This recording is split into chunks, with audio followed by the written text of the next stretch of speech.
নমস্কাৰ বন্ধু-বান্ধৱীসকল আৰু দাদা বাইদেউসকল। মই গাড়ী পিছফালে এটা কথা লিখিছিলোঁ যে মোৰ মানে মই এটাকে ভাড়াত ডেইলি ফ্ৰীত মাৰিম আৰু গুৱাহাটী চিটিৰ ভিতৰত। বৰ্তমান এই দাদাজন আছে, এখেতৰ আপোনাৰ নামটো কৈ দিয়ক। মোৰ নাম ইন্দ্ৰজিৎ পাঠক। নমস্কাৰ। আৰু তেখেতৰ ছোৱালী, এখেতৰ ৱাইফ। আপোনাৰ নামটো? নমস্কাৰ, মোৰ নাম জিৰমণি ধৰা। এই দাদা বাইদেউসকলৰ মানে এনেকৈ জুবিন দাৰ আগতে এখেতসকলৰ ছোৱালীজনী কাণেৰে শুনা নাপাইছিলে।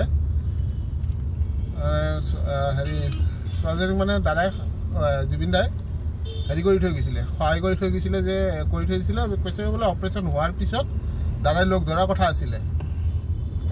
এতিয়া বৰ্তমান আপোনালোকে সকলোৱে জানে দাদা নাই, জুবিন দা নাই। গতিকে এখেতসকলক মানে মোৰ ফালৰ পৰা অলপ সহায় কৰিছোঁ। আৰু মোৰ লগৰ বা ভাইটি, তেওঁ থাকে গুজৰাটত, ঘৰ হ'ল তেওঁ ৰঙিয়াৰ। তেওঁ সহায় কৰিছে, মানে এওঁক ইয়াৰ পৰা অপাৰেশ্যন হোৱাৰ পিছত ছোৱালীজনীক ঘৰলৈকে থোৱাৰ কাৰণে ব্যৱস্থা কৰা হৈছে। গতিকে ৰাইজৰ আশীৰ্বাদ থাকিলে আগন্ততো এনেকুৱা কাম কৰিব পৰা যাব। আমাৰ দাদাই ভাল সহায় পাইছে, হেৰি পাইছে। আৰু মানে এতিয়া বৰ্তমান অপাৰেশ্যনটো হৈ গৈছে, আৰু আপোনাৰ এখন কাণ হৈছে আৰু এখন কাণ বাকী আছে। সেই কাণখন মানে 1 বছৰ বা 2 বছৰৰ পিছত কৰিব দিছে, কিন্তু সেইখন কাণত গভৰ্ণমেণ্টৰ ফালৰ পৰা নহ'ব বোলে, সেইটো প্ৰাইভেটলি কৰাব লাগিব।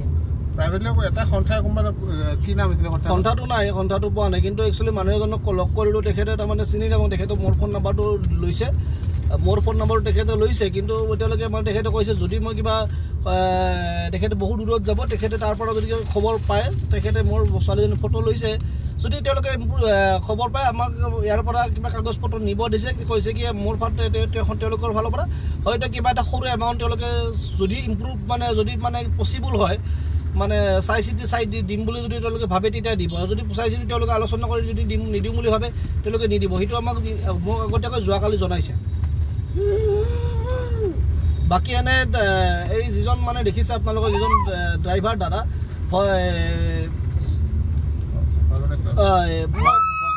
ব্ৰজেন ভট্ট দাদাজনক মই ফেচবুকত চিনাকি, মানে ফেচবুক পেজত পালোঁ।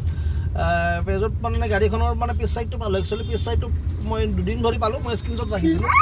স্ক্ৰীনশ্বট ৰাখি মই গুৱাহাটী মেডিকেল কলেজৰ পৰা মানে কি GMCয়ে এম্বুলেঞ্চ প্ৰভাইড নকৰে। মই বহুতবাৰ কথা পাতিলোঁ, 2-4জন মানুহৰ লগত কথা পাতিলোঁ, প্ৰভাইড নকৰে। আৰু প্ৰভাইড যিহেতু নকৰে, মই গুৱাহাটীৰ পৰা বৰপেটালৈ এম্বুলেঞ্চ নিয়াৰ কাৰণে মোৰ সম্বল অলপ নাই। কাৰণ কিয়, মই নিজে এটা হাজিৰা কাম কৰা ল'ৰা।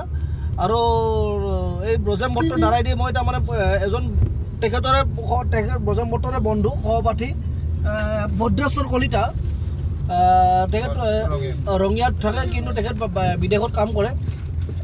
আমাৰ অসমৰ পৰা বহুত দূৰত তেখেতে কাম কৰে। তেখেতক মই চিনি নাপাওঁ। তেখেতে ব্ৰজেন ভট্টৰ মানে কোৱাৰ কাৰণে মোৰ ছোৱালীজনী ভিডিঅ' কৰা আছিলে, নিউজত দিয়া আছিলে, সহায় খোজাৰ কাৰণে ৰাইজৰ পৰা সহায় ভিক্ষা খোজা আছে।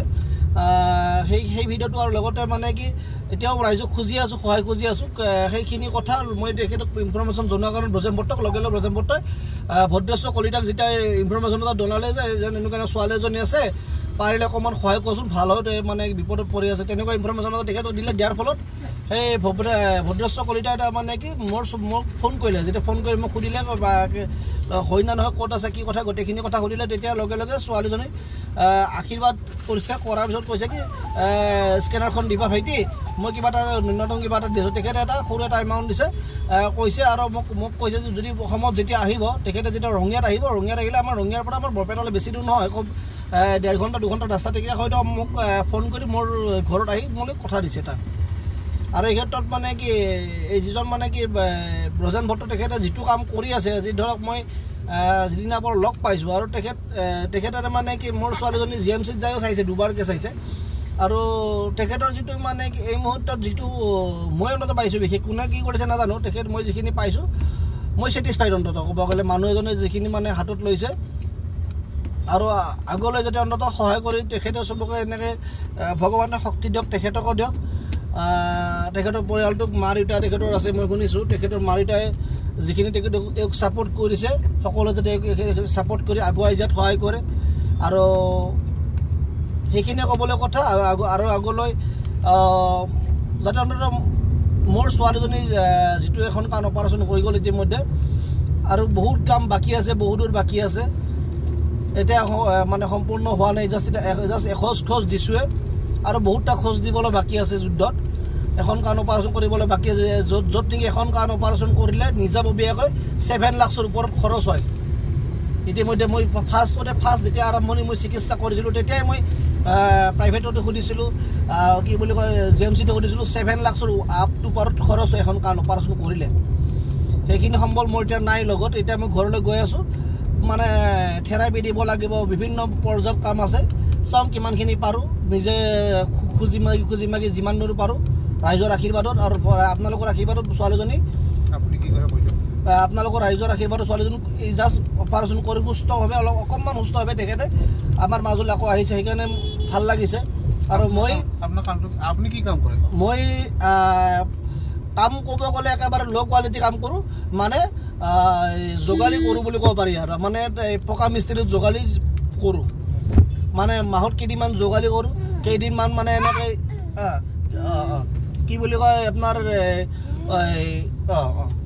কি বুলি কয় সৰু এটা মোৰ ঘৰত মানে ফটোষ্টেট জেৰক্স মেচিন আছে আৰু ঘৰে মানুহ ঘৰে সুধো দাদা পান কাৰ্ড বনাব মোৰ নিজা দোকান নাই নিজা স্থায়ীখনৰ দোকান নাই মই মানুহ সুধি আছোঁ দাদা পান কাৰ্ড বনাব মোৰ তাত 10 টকা এটা বেছি দিব আৰু লগতে ছোৱালীজনীৰ কাৰণে সহায় ভিক্ষা খুজি সেনেকৈ ঘৰখন চলাই আছোঁ কোনোবাই যদি কিবা এটা দিয়ে চাপ'জ কোনোবাই 200 টকা দিলে 150 টকা এটা ছোৱালীজনীৰ নামত থওঁ 50 টকা বজাৰ কৰি খাওঁ ঠিক আছে দাদা ধন্যবাদ মই নিজাববীয়াকৈ মোৰ নিজাববীয়াকৈ যে চিকিৎসা কৰিব পাৰিম সেইটো মিছা কথা ঠিক আছে দাদা ধন্যবাদ যাই এতিয়া বৰ্তমান আছোঁ এতিয়া ভাঙাঘৰৰ পৰা আহি 15 বজাত পালোঁ যাই আছোঁ এতিয়া বৰপেটাৰ পৰা বৰপেটা যায় তেখেতৰ ঘৰৰ মানে ফুটেজ কিছুমান ল'ম লৈ কিনে আপোনালোকক দিম পাৰিলে এখেতসকলক অলপ সহায় কৰিব ঠিক আছে ধন্যবাদ সকলোকে জয় জুবিন দা জয় জুবিন জয় জুবিন দা